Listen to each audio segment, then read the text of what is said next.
Hello, good morning, सुप्रभात। सबसे पहले रामनवमी के हार्दिक मंगलमय शुभकामना संपूर्ण मिथिलावासी में।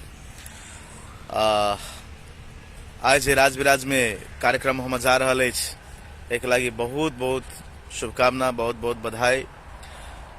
राजविराज के किंग्स ऑफ राजविराज टीम के संपूर्ण फैमिलीज के, संपूर्ण ब्रदर के, और विशेष धन्यवाद आदित्य मैक्स हमारे प्यारा भांजा के।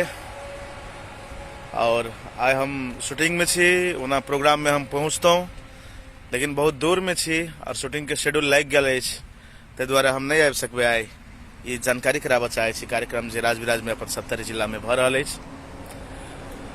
और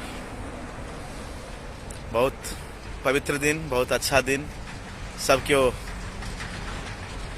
के बस फिर से हम बहुत बहुत शुभकामना देवा चाहे छी। धन्यवाद।